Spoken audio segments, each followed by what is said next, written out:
ناظرین اکرام، میرے عزیز ساتھیوں، میرے دوستوں، میرے پردے میں رہ کر سننے والی ماؤں بہنوں، السلام علیکم ورحمۃ اللہ وبرکاتہ۔ ناظرین اکرام، امید کرتا ہوں کہ تمام لوگ خیر و عافیت سے ہوں گے، شاد و آباد ہوں گے، اور اللہ تعالیٰ کی بارگاہ میں دعا کرتا ہوں جو میرے بھائی بہن، جو میرے ناظرین اکرام پریشان حال ہیں، جس بھی پریشانی میں مبتلا ہیں، اللہ تعالیٰ ان کو اس پریشانی سے نجات عطا فرمائے اور ان کی تمام پریشانیوں کو دور عطا فرمائے۔ اور اللہ تعالیٰ سے دعا کرتا ہوں اللہ تعالیٰ تمام مومنوں کی دلی جائز تمنا پوری عطا فرمائے، ان کے گھر میں، ان کے کاروبار میں خیر و برکت کا نزول عطا فرمائے، تمام پریشانیاں دور عطا فرمائے۔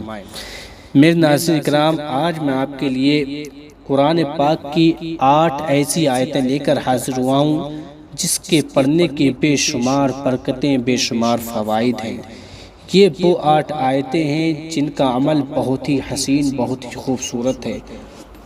میرے دوستو، 8 آیتوں کا عمل، سورہ حج میں 8 خاص آیتیں ہیں، یعنی سورہ حج ہے، اس میں 8 ایسی خاص آیتیں ہیں جن کے بارے میں بیان کیا گیا ہے، اور 8 ہی بہشت کے دروازے ہیں، یعنی یہ 8 آیتیں اور 8 بہشت کے دروازے بھی ہیں۔ اور ان 8 آیتوں کا ورد کرنے سے، یعنی اس کو پڑھنے سے انشاءاللہ تعالی بہشت کے 8 دروازے جو پڑھے گا اس کے لیے کھول دیے جائیں گے۔ ان آیتوں کے کلمات کے اعداد 1,24,000 ہیں، یعنی ان کے اعداد 1,24,000 ہیں، تو اس سے 1,24,000 پیغمبروں کی طرف بھی اشارہ کیا گیا ہے، کیونکہ ہر ایک نبی ایک کلمہ ہے، جیسا کہ قرآن شریف میں حضرت عیسیٰ علیہ السلام اور حضرت یحییٰ علیہ السلام کو خدا نے کلمہ فرمایا۔ جو کوئی ان آیتوں کو پڑھے گا تو اس کو 1,24,000 پیغمبروں کی ارواح، یعنی ان کی روح پاک کی طرف سے فیض پہنچے گا، یعنی ان کو 1,24,000 نبیوں کا فیض ملے گا۔ جتنے نبی آئیں ان تمام کا اس بندے کو پڑھنے والے کو اس کا فیض ملے گا۔ پھر سوچئے کتنی پاورفل یہ آیتیں ہیں۔ ان آیتوں میں اسماء الحسنہ یعنی 40 ہیں، اور وہ اسم ذات اور اسم صفات ہیں، تو اسی سبب سے ان آیتوں کے پڑھنے والے کے لیے ہر ایک اسم سے پردہ اور حجاب دور ہو جائے گا۔ اس کے علاوہ ہر آیت خدا کے متبرک اسم پر ختم ہوتی ہے، یعنی اللہ تعالیٰ کے نام پر ختم ہوتی ہے، یعنی ہر ایک آیت کا آخری کلمہ خدا کا متبرک اسم ہے، اور آخری 8ویں آیت خدا کے 2 اسماء پر ختم ہوتی ہے۔ وہ 2 اسماء ہیں رؤوف اور رحیم پر ختم ہوتی ہے۔ اس کا مطلب یہ نکلتا ہے کہ ہر ایک کا انجام خدا کی مہربانی اور لطف کے ساتھ ہوگا، یعنی جو اس کو پڑھے گا اس کا انجام اللہ تعالیٰ اچھا بھلا فرمائے گا۔ اب ایک روایت سن لیجئے، حضرت ابن عباس سے روایت ہے کہ فرماتے ہیں میں نے ہر طریقے سے سارے قرآن شریف کا مطالعہ کیا، لیکن ان آیتوں سے کوئی دوسری آیت بسکتر نہ ہوئی، اور ان آیتیں اتنی فیض یاب ہیں، اتنی فائدے مند ہیں، اتنا پاورفل ہیں ان آیتوں میں کہ حضور صلی اللہ علیہ وسلم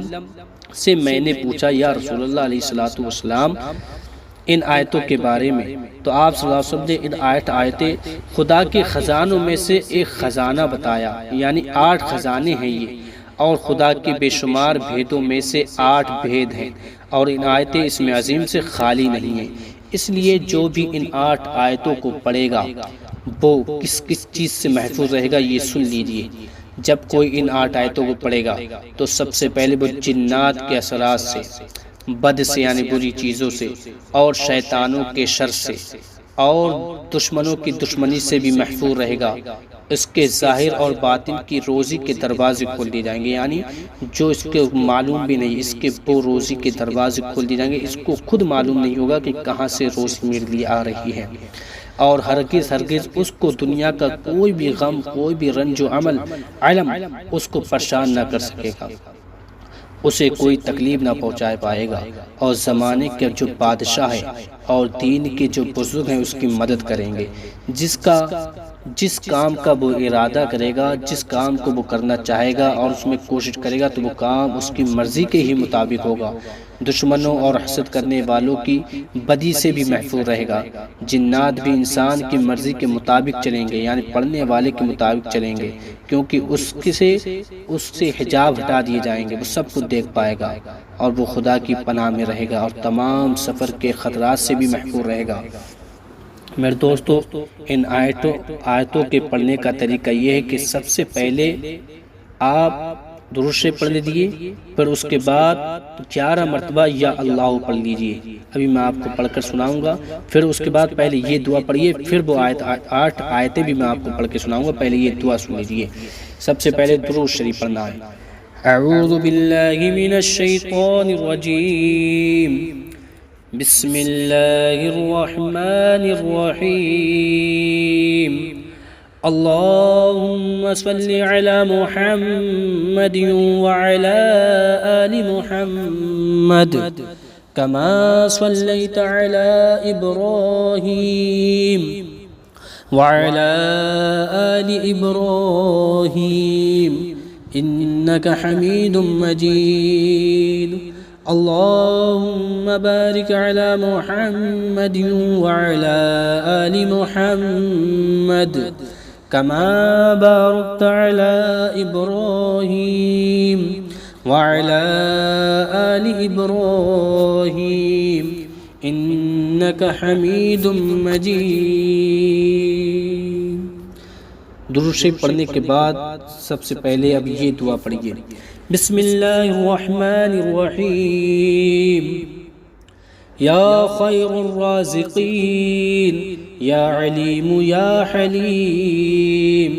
یا عفو یا غفور، یا سمیع یا بصیر، یا علی یا کبیر، یا لطیف یا خبیر، یا غنی یا حمید یا رؤوف یا رحیم، افتح لی باب رحمتک واجعل لی من امری فرجا ومخرجا برحمتک یا ارحم الراحمین، وصلی اللہ علی خیر خلقہ محمد وآلہ اجمعین۔ اس دعا کو پڑھنے کے بعد اب ان 8 آیتوں کو پڑھنا ہے۔ بسم اللہ الرحمن الرحیم، والذین ہاجروا فی سبیل اللہ ثم قتلوا او ماتوا لیرزقنہم اللہ رزقا حسنا وَإِنَّ اللَّهَ لَهُوَ خَيْرُ الرَّازِقِينَ، لَا يُدْخِلَنَّهُمْ مُدْخَلًا يَرْضَوْنَهُ وَإِنَّ اللَّهَ لَعَلِيمٌ حَلِيمٌ۔ ذَلِكَ وَمَنْ عَاقَبَ بِمِثْلِ مَا عُوقِبَ بِهِ ثُمَّ بغي عليه لينصرنه الله، إن الله عفو غفور، ذلك بأن الله يولج الليل في النهار ويولج النهار في الليل وأن الله سميع بصير، ذلك بأن الله هو الحق وأن ما يدعون من دونه هو الباطل وأن الله هو العلي الكبير۔ ألم تر أن الله أنزل من السماء ماء فتصبح الأرض مخضرا إن الله لطيف خبير له ما في السماوات وما في الأرض وإن الله لهو الغني الحميد ألم تر أن الله سخر لكم ما في الأرض والفلك تجري في البحر أمره ويمسك السماء أن تقع على الأرض إلا بإذنه إن الله بالناس لرؤوف رحيم